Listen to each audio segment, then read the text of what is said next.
مصعب بن عمیر کو گھر سے نکال دیا چچا نے اور برابر کر کے نکالا ہے۔ اسلامی تاریخ کے صفحات پر کچھ ایسے روشن چراغ بھی ہیں کہ جن کی روشنی صدیوں بعد بھی ایمان والوں کے دلوں کو منور کرتی ہیں، اور ان میں ایک عظیم نام ہے حضرت مصعب بن عمیر کا۔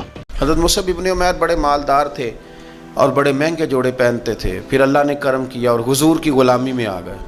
یہ وہ شخصیت ہیں کہ جو مدینہ منورہ میں اسلام کے پہلے معلم بنے، اور جنہوں نے اپنی جوانی، اپنی آسائشیں اور اپنی دنیاوی نعمتیں اللہ اور اس کے رسول کے دین کے لیے قربان کر دی۔ تو وہ بڑے مالدار تھے، اور جب وہ ایمان لائے تو ان کے گھر والوں نے ان کو گھر سے نکال دیا۔ جنگ احد میں آپ نے وہ قربانی دی کہ جس کی مثال ہمیشہ کے لیے تاریخ میں رقم ہو گئی۔ حضرت مصعب بن عمیر کا تعلق قریش کے معزز قبیلے بنو عبد الدار سے تھا۔ مکہ مکرمہ میں آپ کی پرورش ایک نہایت مالدار اور خوشحال گھرانے میں ہوئی۔ آپ اپنی والدہ کی بے پناہ محبت اور خاندان کی خوشحالی کی وجہ سے مکہ کے نوجوانوں میں نمایاں نظر آتے تھے۔ آپ کی شخصیت، لباس اور خوشبو سب مثالی تھے۔ 200 درہم کا جوڑا اس کا بن کر آتا تھا شام سے، جہاں سے گزر جاتا تھا مصعب، اتنا اس نے لگایا ہوتا تھا عطر کے پوری گلی جو ہے وہ۔ مورخین لکھتے ہیں کہ اس زمانے میں مکہ میں اگر کسی نوجوان کو لباس اور خوشبو کی وجہ سے پہچانا جاتا تو وہ حضرت مصعب بن عمیر تھے۔ اچھا، اور یہ بہت مالدار تھے، میں بہت انسپائرڈ ہوں ان کی سیرت سے، بہت۔ حضرت مصعب بن عمیر نے جب دین کی روشنی کو پایا تو نہ صرف اپنی جوانی بلکہ اپنی خوشحالی بھی اللہ اور اس کے رسول کے سپرد کر دی۔ وہ ایمان لانے والے ابتدائی دور کے چند خوش نصیبوں میں شامل تھے۔ وبأمر الباري صوت ردد وأمير قال اور قبول اسلام کے بعد آپ کو اپنے ہی گھر میں مخالفت کا سامنا کرنا پڑا۔ والدہ اور خاندان والوں نے آپ پر بے تحاشا سختیاں کی، دنیاوی آسائشیں چھین لی گئیں، اور جب وہ ایمان لائے تو ان کے گھر والوں نے ان کو گھر سے نکال دیا۔ لیکن حضرت مصعب بن عمیر نے اسلام کو ترک نہیں کیا۔ انہوں نے صبر کے ساتھ یہ سب قربانیاں برداشت کی اور ایمان پر قائم بھی رہے۔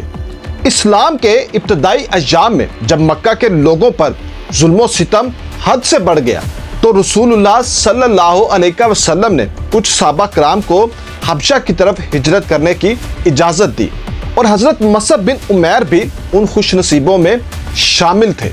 یہ ہجرت اس بات کا ثبوت ہے کہ مصعب بن عمیر نے اسلام کی خاطر اپنی دنیاوی آسائشیں اور مکہ کی زندگی کی سہولتیں سب کچھ چھوڑ دیا، اور اللہ کی رضا کی خاطر اجنبی زمین کی طرف اٹھ کھڑے ہوئے۔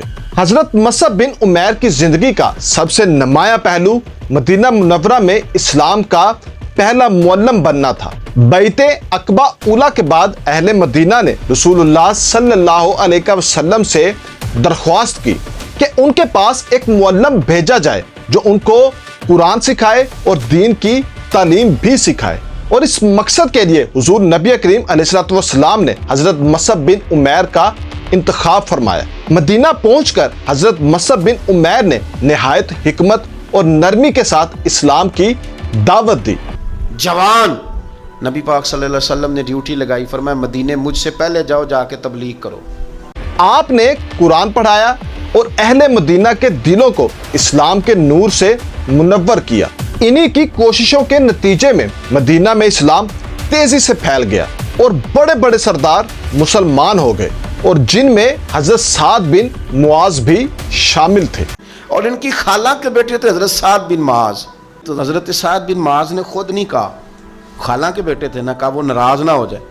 اور یہی وہ بنیاد تھی کہ جس نے بعد میں مدینہ کو اسلام کی ریاست کا مرکز بنایا۔ حضرت مصعب بن عمیر کو رسول اللہ صلی اللہ علیہ وسلم نہایت اعتماد اور محبت سے دیکھتے تھے۔ جب مدینہ میں انصار کے ساتھ دوسری بیعت عقبہ ہوئی تو اس میں بھی حضرت مصعب بن عمیر نے اہم کردار ادا کیا۔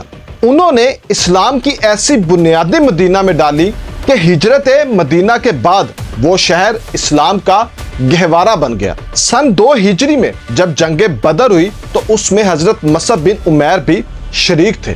اس موقع پر رسول اللہ صلی اللہ علیہ وسلم نے انہیں اسلامی لشکر کا